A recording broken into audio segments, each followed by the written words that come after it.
ಜಿಲ್ಲೆಯಲ್ಲಿ ಅರಣ್ಯ ಇಲಾಖೆಯಿಂದ ರೈತರ ಮೇಲೆ ದೌರ್ಜನ್ಯ ನಡೀತಾ ಇದೆ. ವಾಸುದೇವ್ ಒಳಗಡೆ ಬರಬೇಕು. ಇಲ್ಲಿ ಸೇರಿರ್ತಕ್ಕಂಥ ಮುಖಂಡರು ಹಲವಾರು ಜನ ರೈತರು ಪ್ರತಿಭಟನೆ ಮಾಡಿಕೊಂಡು ಬಂದಿದ್ದಾರೆ. ಆದ್ರೂ ಇನ್ನೂ ಯಶಸ್ವಿ ಆಗಲಿಲ್ಲ. ಅರಣ್ಯ ಇಲಾಖೆ ಇಂದಿನಿಂದ ಈ ಜಿಲ್ಲೆಯಲ್ಲಿದೆ. ಆದರೆ ಈಗ ಬಂದಂತ DFO ಹೇಳ್ಕೊಂಡ್ಲ ಅವರು ಬಹುಶಃ ಈ ಜಿಲ್ಲೆ ನೋಡಿರಲ್ಲ. ಆ ರೀತಿ ರೈತರ ಮೇಲೆ ದಬ್ಬಾಳಿಕೆ, ದೌರ್ಜನ್ಯ ಅದೆಷ್ಟು ಮಾಡಿದ್ದಾರೆ ಅಂತ ಹೇಳಿದ್ರೆ ಊಹಿಸೋದಕ್ಕೆ ಸಾಧ್ಯತೆ ಇಲ್ಲ. ಅಂತ ಒಂದು ದೌರ್ಜನ್ಯವನ್ನ, ದಬ್ಬಾಳಿಕೆಯನ್ನ ಒಬ್ಬ ವ್ಯಕ್ತಿಯಾಗಿ ಮಾಡಲಿಲ್ಲ. ಅವ್ರು ಮಾಡಿದ್ದು ಇಡೀ ಜಿಲ್ಲೆಯ ಎಲ್ಲ ಮಿಷನರಿಯನ್ನ ಎಲ್ಲವನ್ನ ಬಳಸ್ಕೊಂಡ್ರು. ಪೊಲೀಸನ್ನು ಬಳಸ್ಕೊಂಡ್ರು, ರೆವಿನ್ಯೂ ಅನ್ನು ಬಳಸ್ಕೊಂಡ್ರು, ಮತ್ತೆ ಇಲ್ಲಿರ್ತಕ್ಕಂಥ ಬೇರೆ ಬೇರೆಯವರನ್ನೆಲ್ಲ ಬಳಸ್ಕೊಂಡು ರೈತರ ಮೇಲೆ ಯುದ್ಧಕ್ಕೆ ಹೋದರಲ್ಲ, ಯುದ್ಧ ಮಾಡೋದಕ್ಕೆ ಯಾವ ರೀತಿ ಹೋಗಿದ್ರು ಆ ರೀತಿ ಪ್ರತಿ ಗ್ರಾಮದಲ್ಲೂ ಎಲ್ಲೆಲ್ಲಿ ಈ ಅರಣ್ಯ ಪಕ್ಕದಲ್ಲಿ ಇರ್ತಕ್ಕಂಥ ರೈತರ ಮೇಲೆ ದಬ್ಬಾಳಿಕೆ, ದೌರ್ಜನ್ಯ ನಡೆಸಿರ್ತಕ್ಕಂಥದ್ದು ಎಲ್ಲರೂ ಗಮನಿಸಿರ್ತಕ್ಕಂಥದ್ದು. ಆದ್ರೆ ಅವರು ಬಿಂಬಿಸಿದ್ದೇನಂತಂದ್ರೆ ಈ ಜಿಲ್ಲೆಯಲ್ಲಿ ಅರಣ್ಯ ಇಲಾಖೆಯಲ್ಲಿ ಇರ್ತಕ್ಕಂಥ ಭೂಮಿಯನ್ನ ಕಬಳಿಸಿರ್ತಕ್ಕಂಥ ದೊಡ್ಡ ದೊಡ್ಡ ಭೂಮಾಲೀಕರನ್ನ ನಾವು ಹೊರಗಡೆ ಹಾಕಿದ್ದೀವಿ ಅಂತ. ಅಂದ್ರೆ ಲೀಸ್ಟ್ ಕೊಟ್ಟುಬಿಡ್ಲಿ ಅವರು. ಯಾರ್ಯಾರು ದೊಡ್ಡ ಭೂಮಾಲೀಕರು ಇದಾರೋ 1300 ಎಕರೆಯಲ್ಲಿ ಯಾರ್ಯಾರು ದೊಡ್ಡ ದೊಡ್ಡ ಭೂಮಾಲೀಕರು ಇದಾರ ಲೀಸ್ಟ್ ಕೊಡ್ರಿ. ಅಂದ್ರೆ ಒಬ್ಬೊಬ್ಬರದು 106 ಎಕರೆ ಇದೆ ಅಂತ ಬಿಂಬಿಸಿದ್ರು. ಆದ್ರೆ 90 ಭಾಗ ರೈತರು 1 ಎಕರೆ, ಅರ್ಧ ಎಕರೆ, 2 ಎಕರೆ, 3 ಎಕರೆ, 4 ಎಕರೆ ಒಳಗಡೆ ಇರ್ತಕ್ಕಂಥ ರೈತರದೇ ದಬ್ಬಾಳಿಕೆ, ದೌರ್ಜನ್ಯದಿಂದ 30, 40, 50 ವರ್ಷಗಳಿಂದ ಬೆಳೆಸಿರ್ತಕ್ಕಂಥ ತೆಂಗಿನ ಮರ, ಮಾವಿನ ಮರಗಳು, ಹೊಂಗೆ ಮರಗಳು 1,30,000 ಮರಗಳನ್ನ ಉರುಳಿಸಿರ್ತಕ್ಕಂಥದ್ದು ನಮ್ಮ ಮುಂದೆ ಇದೆ. ಒಂದು ಮರವನ್ನು ಬೆಳೆಸಬೇಕಾದ್ರೆ ಅದಕ್ಕೆ ಎಷ್ಟು ಶ್ರಮ ಹಾಕಿರ್ತಾರೆ, ಎಷ್ಟು ಜೀವ ತುಂಬಿರ್ತಾರೆ. ಅದಕ್ಕೆ ಚೌಡ್ರೆಡ್ಡಿ ಅಂತ ಅವರು ಬರೀ ಹತ್ತಿದ್ದೆ, ಅವ್ರು ಮಾತಾಡ್ಲಿಲ್ಲ. 30-40 ವರ್ಷದಿಂದ ಇದನ್ನು ಸಾಕಿದೀವಿ ಸರ್, ಬೆಳೆಸಿದೀವಿ ಸರ್. ಒಬ್ಬ ಅಯೋಗ್ಯ ಬಂದು ಈ ಮರಗಳನ್ನು ಉರುಳಿಸಿದ್ರು ಸರ್ ಅಂತ ಅವ್ರು ಹೇಳ್ತಾರೆ. 64A ಅಂತಕ್ಕಂಥ ಕಾನೂನು ಫಾರೆಸ್ಟ್ನ 63ರ ಒಂದು ಕಾನೂನಿನಲ್ಲಿದೆ. ಅದರ ಪ್ರಕಾರ ನಾನು ಬಂದು ಎಲ್ಲರನ್ನು ಒಕ್ಕಲೆಬ್ಬಿಸಿದ್ದೀನಿ, ಎಲ್ಲ ಮರಗಳನ್ನು ಉರುಳಿಸಿದ್ದೀನಿ ಅಂತ ಹೇಳ್ತಾರೆ. ಎಲ್ಲ ಪೊಲೀಸನ್ನು ನಾನು ಕರೆದಿದ್ದೀನಿ ಅದರ ಪ್ರಕಾರ ಅಂತಾರೆ. ಎಲ್ಲ ಫಾರೆಸ್ಟ್ ಇಲಾಖೆ ಫೋರ್ಸ್ ಅನ್ನು ಉಪಯೋಗಿಸಿದ್ದೀನಿ ಅಂತಾರೆ. ಇಲ್ಲಿ ಕಿವಿಗೆ ಹೂವು ಇಟ್ಕೊಂಡಿರೋರಲ್ಲ ನಾವು. DFO ಅವರೇ, ಕಿವಿಗೆ ಹೂವು ಇಟ್ಕೊಂಡಿಲ್ಲ, ನೀನು ಹೇಳಿದ್ದೆಲ್ಲ ಕೇಳೋದಕ್ಕೆ. ಇಲ್ಲಿ ಕಾನೂನಿದೆ. 63ರ ಅರಣ್ಯ ಇಲಾಖೆಯ ಕಾನೂನು, ಅದರಲ್ಲಿ 64ರ A ಕಾನೂನು ಏನ್ ಹೇಳುತ್ತೆ? ಈ ಜನರಿಗೆ ವಿವರ ಕೊಡ್ತೀರಾ ನೀವು? ಈ ಜಿಲ್ಲೆಯ ಜನರಿಗೆ ವಿವರ ಕೊಡ್ತೀರಾ? ಆ ಕಾನೂನಲ್ಲಿ ಎಲ್ಲಾದ್ರೂ ಮರಗಳನ್ನು ಉರುಳಿಸಬೇಕು, ಈ ರೀತಿ ದಬ್ಬಾಳಿಕೆಯಿಂದ ಹೋಗ್ಬೇಕು, ದೌರ್ಜನ್ಯದಿಂದ ಮಾಡಬೇಕು ಅಂತಕ್ಕಂಥ ಕಾನೂನು ನಿಮ್ಗೆ ಹೇಳ್ಕೊಟ್ಟಿದೆಯಾ?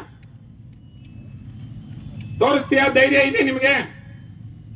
ಆ ಕಾನೂನನ್ನು ದುರುಪಯೋಗಪಡಿಸಿಕೊಂಡು ನಮ್ಮ ರೈತರ ಮೇಲೆ ದಬ್ಬಾಳಿಕೆ, ದೌರ್ಜನ್ಯದಿಂದ ಅವ್ರನ್ನ ಎತ್ತಂಗಡಿ ಮಾಡ್ತೀರಾ? ಅವ್ರು ಹಾಕಿರ್ತಕ್ಕಂಥ ಬೆಳೆಗಳನ್ನು ನಾಶ ಮಾಡ್ತೀರಾ? ನೀವು ಮನುಷ್ಯರ, ರಾಕ್ಷಸರ? ಮನುಷ್ಯರಾಗಿದ್ರೆ ಈ ಕೆಲಸ ಮಾಡ್ತಾ ಇದ್ರ? ಅವ್ರು ಬಂದಾಗ್ಲಿಂದ 1.5 ವರ್ಷದಲ್ಲಿ 1 ವರ್ಷದ ಕಾಲ ಅವರ DF ಆಫೀಸ್ಗೆ ಹೋಗಿದ್ದೀನಿ. ಒಂದು 20 ಗಂಟೆಗಳ ಕಾಲ ಅವ್ರ ಹತ್ರ ಮೀಟಿಂಗ್ ಮಾಡಿದ್ದೀನಿ. ಬನ್ರಿ, ಸ್ಪಾಟ್ಗೆ ಬರ್ರಿ, ಬಂದು ಅಲ್ಲಿ ಏನೇನ್ ನಡೆದಿದೆ ನೋಡಿ. ಹಿಂದೆ ಇದ್ದಂತ ಅವರೆಲ್ಲರ DC ಮತ್ತೆ DFOಗಳ ಜೊತೆಯಲ್ಲಿ ಹಲವಾರು ಮೀಟಿಂಗ್ ಮಾಡಿದ್ದೀವಿ. ರೈತರ ಮೇಲೆ ದಬ್ಬಾಳಿಕೆ, ದೌರ್ಜನ್ಯ ಯಾವುದೇ ರೀತಿ ಮಾಡಬಾರ್ದು. ನೀವು ಬನ್ನಿ, ಸ್ಪಾಟ್ಗೆ ಬನ್ನಿ, ನೋಡೋಣ, ಜಾಯಿಂಟ್ ಸರ್ವೆ ಮಾಡಿ ಎಲ್ಲ ಅವ್ರನ್ನ ಮನವಿ ಮಾಡ್ಕೊಂಡಿದ್ವಿ. ಆದ್ರೂ ಅವರಿಗೆ ಮನುಷ್ಯತ್ವನೇ ಇಲ್ಲ, ಅವ್ರ ಮನುಷ್ಯನೂ ಅಲ್ಲ. ಶಿವಕುಮಾರ್ ಸಾಹೇಬರು ಲಾಯರ್, ಹೈಕೋರ್ಟ್ ಲಾಯರ್ ಅವರು ಬರ್ತಾ ಇದ್ದಾರೆ. ಅವರಿಗೆ ನಮ್ಮೆಲ್ಲರ ಪರವಾಗಿ, ತಮ್ಮೆಲ್ಲರ ಪರವಾಗಿ ಸ್ವಾಗತ ಮಾಡ್ತಾ ಇದ್ದೀನಿ.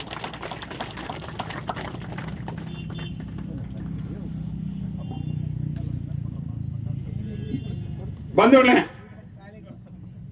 ಈ ರೀತಿ ಅವ್ರ ಹತ್ರ ಚರ್ಚೆ ಮಾಡಿದ್ರು ಫಲ ಇಲ್ಲ, ರಿಕ್ವೆಸ್ಟ್ ಮಾಡಿದ್ರು ಫಲ ಇಲ್ಲ.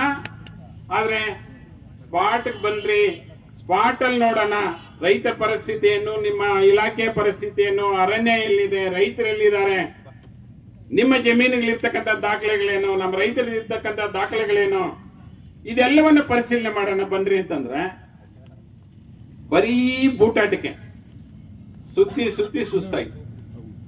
ಕಡೆಗೆ ಅವರ ರಾಕ್ಷಸ ರೂಪ ಪ್ರದರ್ಶನ ಮಾಡಿದ್ರು.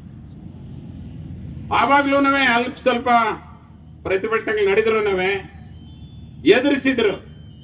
ಕೇಸ್ಗಳಾಗ್ತೀವಿ, ಜೈಲ್ಗಾಗ್ತೀವಿ ಅಂತ ಹೇಳಿದ್ರು. ಕೇಸ್ಗಳು ಹಾಕಿಸ್ಕೊಂಡಿದೀವಿ, ಹೇಳ್ಕೊಂಡ್ಲವ್ರೆ, ನೀವು ಹೊಸಬ್ರಲ್ಲ, ನಮಗೆ ಜೈಲುಗಳಿಗೂ ಹೋಗಿದ್ದೀವಿ ರೈತರ ಪರವಾಗಿ. ಅದನ್ನೇಳಿ ನಮ್ಮನ್ನ ಎದುರಿಸ್ತಕ್ಕಂಥದ್ದು ನಿಮಗೆ ಶೋಭೆ ತರೋದಿಲ್ಲ. ಆದ್ರಿಂದ ನಿಮ್ಮ ಕಾನೂನು ನೇರವಾಗಿ ಪ್ರಶ್ನೆ ಮಾಡ್ತೀವಿ. ನಿಮಗೆ ನೋಟಿಫಿಕೇಶನ್ ಮಾಡಿದ್ದಾರೆ, ನೋಟಿಫಿಕೇಶನ್ ಅಲ್ಲಿ ಏನೇನಿದೆ ರೈತರು ತೋರಿಸಿದ್ದೀರಾ? ನೋಟಿಫಿಕೇಶನ್ ಇರ್ತಕ್ಕಂಥ ಎಲ್ಲ ಅಂಶಗಳನ್ನ ನೀವು ಪಾಲನೆ ಮಾಡಿದ್ದೀರಾ? ಯಾವ ನೋಟಿಫಿಕೇಶನ್ ಇಂದ ಆ ಸರ್ವೆ, ನಮ್ಮ ಗ್ರಾಮದಲ್ಲಿ ಆ ಸರ್ವೆ ನಂಬರ್ ತಗೊಂಡಿದ್ದೀರೋ ಆ ನೋಟಿಫಿಕೇಶನ್ ಅಲ್ಲಿ ಒಂದಷ್ಟು ನಿಯಮಗಳಿದೆ, ಗೈಡ್ಲೈನ್ಸ್ ಇದೆ. ಆ ನಿಯಮಗಳನ್ನ ನೀವು ಪಾಲನೆ ಮಾಡಿಲ್ಲ. ನಿಮ್ಮ ಏನು ಫಾರೆಸ್ಟ್ ನ ರಿಸರ್ವ್ ಮಾಡಿರ್ತಕ್ಕಂಥ ಫಾರೆಸ್ಟ್ ಇದೆಯೋ ಅದಕ್ಕೆ ನೋಟಿಫಿಕೇಶನ್ ಮಾಡಿ ಕೊಟ್ಟಿರ್ತಕ್ಕಂಥ ಇದರಲ್ಲಿ ಆ ಊರಿಗೆ ಹೋದಾಗ ಆ ಸರ್ವೆ ನಂಬರ್ ಅಲ್ಲಿ ನಿಮ್ಗೆ ಕೊಟ್ಟಿದ್ರೆ ಕರೆಕ್ಟ್. ನಾವು ಮೈಸೂರು ಗವರ್ಮೆಂಟ್ ಅಲ್ಲಿ DC ಅವ್ರು ಕೊಟ್ಟಿದ್ದೀವಿ, ಕರೆಕ್ಟ್. ಆದ್ರೆ ಅದರಲ್ಲಿ ಆ ಊರಲ್ಲಿ 100 ದನಕರಗಳಿದ್ರೆ 30 ಎಕರೆ ಗೋಮಾಲಕ್ಕೆ ರಿಸರ್ವ್ ಮಾಡಬೇಕು ಅಂತ ಹೇಳಿದ್ದಾರೆ. ಮಾಡಿದ್ದೀರೇನ್ರಿ? ನೋಟಿಫಿಕೇಶನ್ ಅಲ್ಲಿ ಇರ್ತಕ್ಕಂಥ ಅಂಶವನ್ನ ಧೈರ್ಯವಾಗಿ ಜನರ ಮುಂದೆ ಹೇಳೋದಕ್ಕೆ ತಯಾರಿದ್ದೀರಾ? ಯಾವತ್ತಾದ್ರೂ ನೀವು ಆ ಅಂಶಗಳನ್ನು ಜನಕ್ಕೆ ತಿಳಿಸಿದ್ದೀರಾ? ಯಾವ ನೋಟಿಫಿಕೇಶನ್ ಅಲ್ಲಿ ಇಡೀ ಜಿಲ್ಲೆಯಲ್ಲಿ ನಿಮ್ಗೆ ಜಮೀನು ಕೊಟ್ಟಿದಾರೋ ಆ ಜಮೀನಲ್ಲಿರ್ತಕ್ಕಂಥ ಎಲ್ಲ ಜಮೀನುಗಳೆಲ್ಲನೂ ಗೋಮಾಲವನ್ನ ನೀವು ಉಳಿಸಿದ್ದೀರಾ? ಉದಾಹರಣೆಗೆ ಹೆಚ್ಚುಗೊಳ್ಳಲ್ಲಿ ಅಂತ 600 ಎಕರೆಯನ್ನ ಅವರಿಗೆ ಕೊಟ್ಟಿದ್ದೀವಿ, ಆದ್ರೆ 300 ಎಕರೆ ಗೋಮಾಲಕ್ಕೆ ಬಿಟ್ಟಿದ್ದೀವಿ ಅಂತ ನಿಮ್ಮ ನೋಟಿಫಿಕೇಶನ್ ಅಲ್ಲಿ ಹೇಳಿದ್ದಾರೆ. ಪ್ರತಿ ನೋಟಿಫಿಕೇಶನ್ ಅಲ್ಲೂ ಇದೇ ಇರುತ್ತೆ. ಯಾಕ್ರಿ ನೀವು ಅದನ್ನ ನಾವು ಆಕ್ಯುಪೈ ಮಾಡ್ಕೊಂಡಿದ್ದೀರಾ, ಗೋಮಾಲವನ್ನು ಬಿಡಲಿಲ್ಲ? ಈ ರೀತಿ ಸುಮಾರು 12,000 ಎಕರೆಗೂ ಮೇಲ್ಪಟ್ಟು ಗೋಮಾಲವನ್ನ ಫಾರೆಸ್ಟ್ ಇಲಾಖೆ ಒತ್ತುವರಿ ಮಾಡಿಕೊಂಡಿದೆ ಅಂತಕ್ಕಂಥದ್ದನ್ನ ನಾವೆಲ್ಲರೂ ಗಮನಿಸಬೇಕಾಗಿದೆ. ಈ 12,000 ಎಕರೆ ನಮ್ಮ ಜಿಲ್ಲೆಯ ದನಕರಗಳಿಗೆ ಬಿಟ್ಟಂತ ಜಮೀನನ್ನ ನಿಮ್ಮ ನೋಟಿಫಿಕೇಶನ್ ಅಲ್ಲಿ ಇದ್ದಂತದ್ದನ್ನೇ ಯಾಕ್ರಿ ನೀವು ಅರಣ್ಯ ಇಟ್ರು? ಅರಣ್ಯ ಇಟ್ಟಿದ್ದು ಅಭಿವೃದ್ಧಿಗಾಗಿ ಇಟ್ಟಿದ್ದೀರೇನ್ರಿ? ನೀವು ದುಡ್ಡು ಮಾಡಿ ಬಿಲ್ ಮಾಡ್ಕೊಳ್ಳೋದಕ್ಕೆ ಮಾತ್ರ ಅಲ್ಲಿ ಅರಣ್ಯ ಅಂತ ಹೇಳ್ತಾ ಇದ್ರ. ಎಲ್ಲಾದ್ರೂ ಅರಣ್ಯ ಬೆಳೆಸಿದ್ರೇನ್ರಿ? ನೀವು ತೋರಿಸ್ತೀರೇನ್ರಿ? 300 ಚದರ ಕಿಲೋಮೀಟರ್ ಅಂತ ಹೇಳ್ತೀರ ಈ ಜಿಲ್ಲೆಯಲ್ಲಿ ಫಾರೆಸ್ಟ್ ಅನ್ನ ತೋರಿಸ್ತೀರ? ಧೈರ್ಯ ಇದೆಯಾ? ಬಂದಂತ ಫಂಡ್ ಎಷ್ಟು, ನೀವು ಇಟ್ಟಂತ ಗಿಡ ಎಷ್ಟು, ಆಡಿಟ್ ಮಾಡಿ ಜನರಿಗೆ ತೋರಿಸ್ತೀರಾ? ನಿಮಗೆ ಆ ಧೈರ್ಯ ಇಲ್ಲ. ಅದೇ ನೋಟಿಫಿಕೇಶನ್ ಅಲ್ಲಿ ಸಿ ಸ್ಟೇಟ್ಮೆಂಟ್ ಮಾಡಿ ಅಂತ ಹೇಳಿದ್ದಾರೆ. ನಿಮ್ಮ ನೋಟಿಫಿಕೇಶನ್ ಅಲ್ಲೇ ಸಿ ಸ್ಟೇಟ್ಮೆಂಟ್ ಅಂದ್ರೆ ಏನು? ಆ ಊರಲ್ಲಿ ಇರ್ತಕ್ಕಂತ ಜಮೀನ್ ರೈತರಿಗೆ ಎಷ್ಟಿದೆ, ಅಲ್ಲಿ ಆ ಜಮೀನಲ್ಲಿ ದಾರಿಗಳು ಎಷ್ಟು ಹೋಗುತ್ತೆ, ಗಾಡಿ ದಾರಿಗಳು ಎಷ್ಟು ಹೋಗುತ್ತೆ, ರೋಡ್ಗಳು ಎಷ್ಟು ಹೋಗುತ್ತೆ, ನೀರಿನ ಮೂಲಗಳು ಎಷ್ಟು ಹೋಗುತ್ತೆ, ಇವೆಲ್ಲವನ್ನ ಗುರ್ತು ಮಾಡಬೇಕು. ಸಿ ಸ್ಟೇಟ್ಮೆಂಟ್ ಅಂದ್ರೆ ಗುರ್ತು ಮಾಡಿದ್ದೀರೇನ್ರಿ ನೀವು? ನಿಯಮಾವಳಿ ಪ್ರಕಾರ ಮಾಡಿಲ್ಲ. ಬೌಂಡ್ರಿ ನೋಟಿಫಿಕೇಶನ್ ಮಾಡಬೇಕು, ಬೌಂಡ್ರಿ ಮಾಡ್ತಕ್ಕಂಥ ಸಂದರ್ಭದಲ್ಲಿ ಟೋಪಾಸಿಟ್ ಟ್ರೇಸಿಂಗ್ ಆಗಬೇಕು. ಅಂದ್ರೆ ನೀವು ಇಷ್ಟ ಬಂದಂಗೆಲ್ಲ ಬೌಂಡ್ರಿ ಹಾಕೊಳ್ಳೋದಲ್ಲ. ಇಲ್ಲೊಂದು ನಿಯಮ ಇದೆ ಟೋಪಾಸಿಟ್ ಅಂತಕ್ಕಂಥದ್ದು, ಅದರ ಅನುಸರಿಸಿ ನೀವು ಬೌಂಡ್ರಿ ಹಾಕಬೇಕು. ಇದಾದ ಮೇಲೆ ಬಿ ಸ್ಟೇಟ್ಮೆಂಟ್ ಮಾಡಬೇಕು. ಬಿ ಸ್ಟೇಟ್ಮೆಂಟ್ ಅವ್ರ ನೋಟಿಫಿಕೇಶನ್ ಅಲ್ಲಿ ಇರ್ತಕ್ಕಂಥದ್ದು. ಅಂತಿಮವಾಗಿ ಇದಕ್ಕೆಲ್ಲ ರೈತರಿಗೆ ಹೋಗಿ, ಗೋಮಾಳಕ್ಕೆ ಹೋಗಿ, ದಾರಿಗಳಿಗೆ ಹೋಗಿ, ರಸ್ತೆಗೆ ಹೋಗಿ, ನೀರಿನ ಮೂಲಗಳಿಗೆ ಹೋಗಿ, ಉಳಿದಿರ್ತಕ್ಕಂಥ ಜಮೀನು ಎಷ್ಟು ಅಂತೇಳಿ ಬಿ ರಿಜಿಸ್ಟರ್ ಅಲ್ಲಿ ಬರೀಬೇಕು ಅಂತ ಹೇಳ್ತಾರೆ. ಮಾಡಿದಾರೇನ್ರಿ? ಅವೆಲ್ಲ ಮಾಡದೇ ಇದ್ರೆ ನಿಮ್ಗೆ ಹೆಂಗೆ ನೋಟಿಫಿಕೇಶನ್ ಲ್ಯಾಂಡ್ ನಿಮ್ಗೆ ಹಾಕ ಬರುತ್ತೆ? ರೈತರಿಗೆ ಪಟ್ಟ ಕೊಡ್ತಾರೆ, ಅವ್ರು ಕೋಡಿ ಮಾಡದೇ ಇದ್ರೆ ಪಿ ನಂಬರ್ ಅಂತ ಹೇಳ್ತಾರೆ. ನೋಟಿಫಿಕೇಶನ್ ಅಲ್ಲಿ ಇರತಕ್ಕಂಥ ಅಂಶಗಳನ್ನ ನೀವು ಪಾಲನೆ ಮಾಡದೇ ಇರುವಾಗ ರೈತರಿಗೆ ಯಾವ ರೀತಿ ಪಟ್ಟ ಕೊಟ್ಟು ಕೋಡಿ ಮಾಡದೇ ಇದ್ರೆ ಪಿ ನಂಬರು, ನಿಮ್ಮ ನೋಟಿಫಿಕೇಶನ್ ಫಾರೆಸ್ಟ್ ಪಿ ನಂಬರ್ ಇದ್ದಂಗೆ ನಿಮ್ಗೆ ಯಾವುದೇ ರೀತಿ ಹಕ್ಕಿರಲ್ಲ. ಕನಿಷ್ಠವಾದಂತ ಕಾಮನ್ ಸೆನ್ಸ್ ಇದೆ ನಿಮಗೆ. ಇವೆಲ್ಲ ಮಾಡದೆ ಹೆಂಗ್ರಿ ಎಂಟ್ರಿ ಆಗ್ತೀರಿ ನೀವು? ಯಾವ ರೀತಿ ಬರ್ತೀರಿ? ಯಾವ ಕಾನೂನು ಅಡಿಯಲ್ಲಿ ಬರ್ತೀರ ನೀವು? ರೈತರು ಕೊಟ್ಟಂತ 2006ರಲ್ಲಿ ಕೊಟ್ಟಿರ್ತಕ್ಕಂಥ ಅರಣ್ಯ ಹಕ್ಕು ಕಾಯ್ದೆಯನ್ನು ಯಾಕೆ ಜಾರಿ ಮಾಡಲಿಲ್ಲ? 64ರಲ್ಲಿ ಇಡೀ ರಾಜ್ಯದಲ್ಲಿ 37,000 ಎಕರೆಯನ್ನ ಅರಣ್ಯ ಇಲಾಖೆಯಿಂದ ರೆವಿನ್ಯೂ ಕೊಡಬೇಕು ಅಂತ ಹೇಳಿದ್ದಾರೆ, ಯಾಕೆ ಕೊಡಲಿಲ್ಲ? ನಮ್ಮ ಜಿಲ್ಲೆಯಲ್ಲಿ 861 ಎಕರೆಯನ್ನ 64ರಲ್ಲಿ ತೀರ್ಮಾನ ಮಾಡಿ ಅರಣ್ಯ ಇಲಾಖೆಯಿಂದ ಫಾರೆಸ್ಟ್ ಕೊಡಬೇಕು ಅಂತ ಹೇಳಿ, ಫಾರೆಸ್ಟ್ ಇಂದ ಅರಣ್ಯ ಇಲಾಖೆ ಇದು ರೆವಿನ್ಯೂ ಇಲಾಖೆ ಕೊಡಬೇಕು ಅಂತ ಹೇಳಿದ್ದಾರೆ. ಯಾಕೆ ಕೊಟ್ಟಿಲ್ಲ? 64 ಎಷ್ಟು ವರ್ಷ ಆಯ್ತ್ರಿ?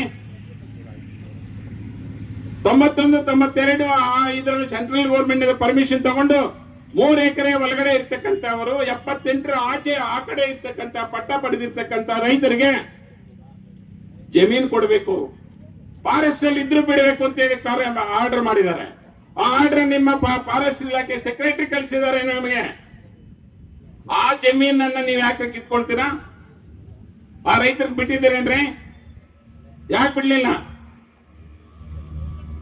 ಇಂಥ ಎಲ್ಲ ಅಂಶಗಳೆಲ್ಲ ನಡುವೆ ಇಟ್ಕೊಂಡು ನಾವು ಹೋರಾಟವನ್ನ ಇಷ್ಟು ದಿವಸಗಳನ್ನು ಮಾಡ್ಕೊಂಡು ಬಂದಿರ್ತಕ್ಕಂಥದ್ದು.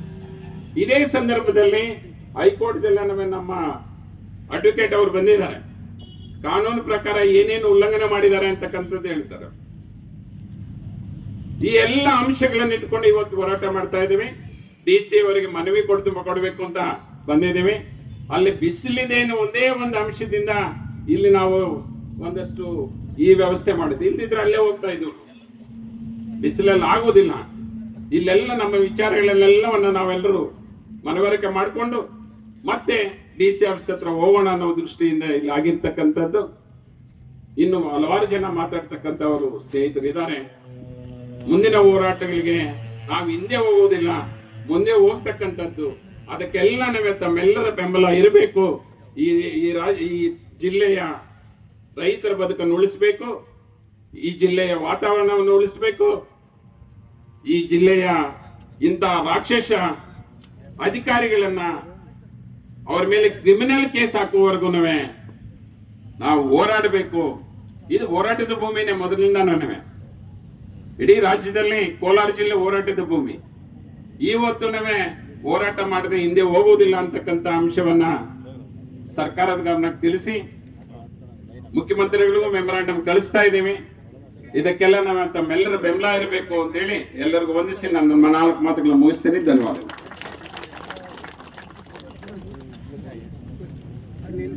ಗೋಪಾಲನ್ ಅವರಿಗೆ